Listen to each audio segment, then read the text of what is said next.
While it is true that humanity could commit all of its errors on its own, to have the support of the intervention only makes the hazards greater. This is being done in a completely hidden way.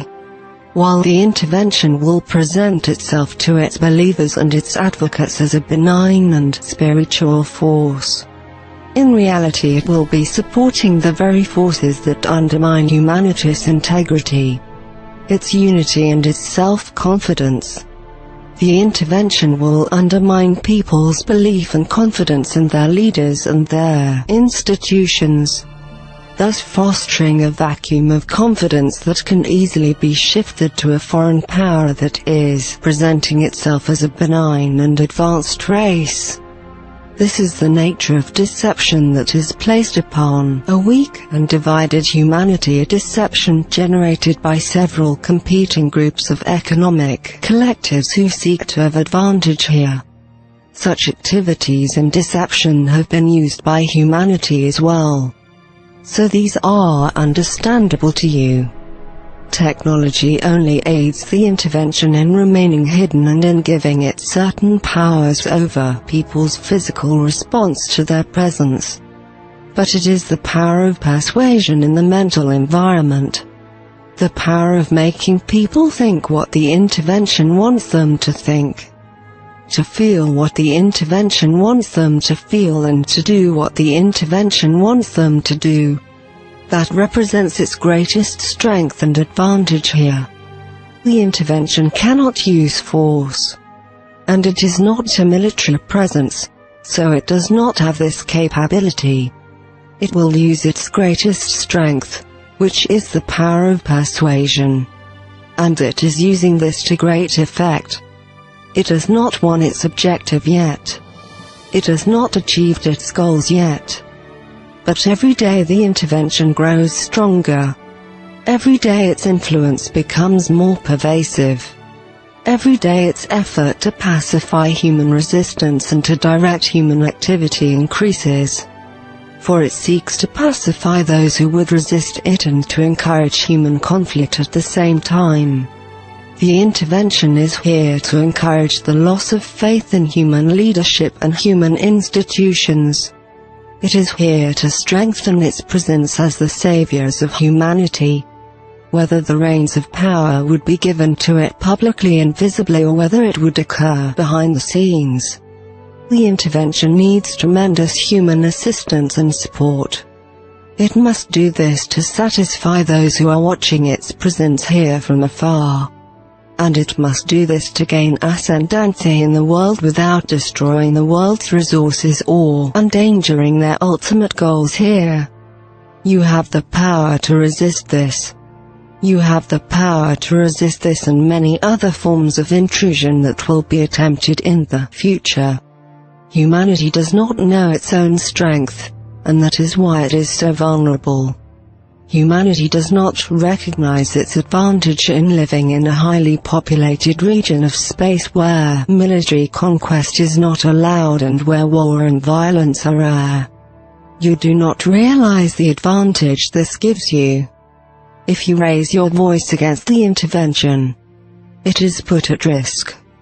If you oppose the intervention, if enough people can do this, the intervention must withdraw.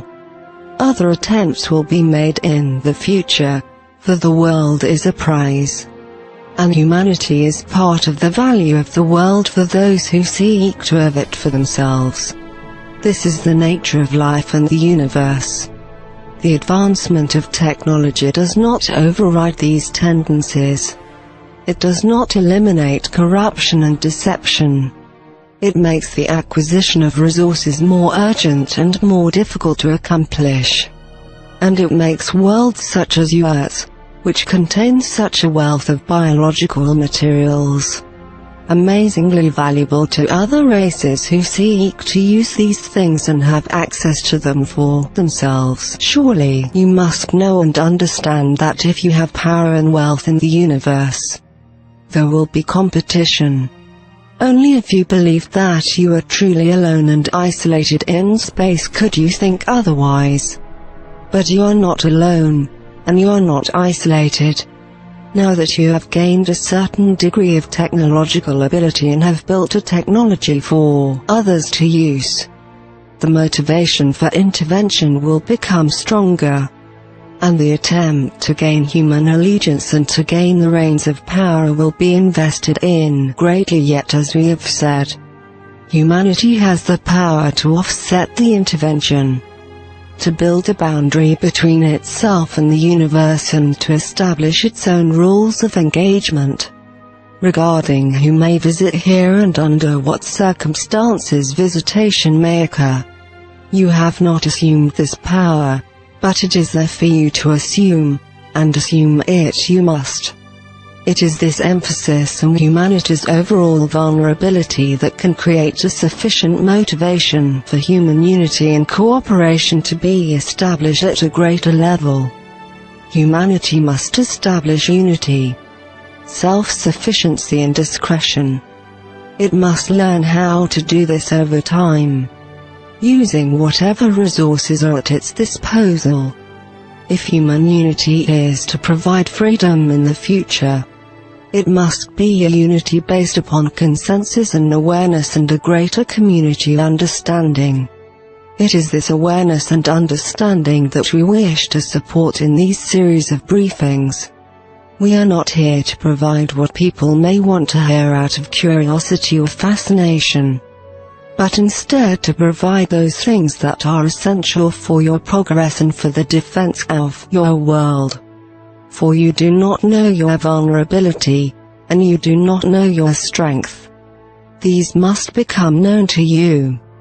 If you do not know your vulnerability, you will not see the need for your strength. And if you do not realize your strength, your vulnerability can overtake you. This is life in your world and life throughout the universe. This is what every race must face if it is to become strong and free. This is the responsibility that comes with power and wealth. You possess some power and a great deal of wealth and the resources of this world. Therefore, you must become responsible, and your people must be united in this cause. If they are kept in ignorance regarding the greater community, they will not understand the great need of humanity, and their focus and their activities will not support the establishment of human unity, self-sufficiency and discretion.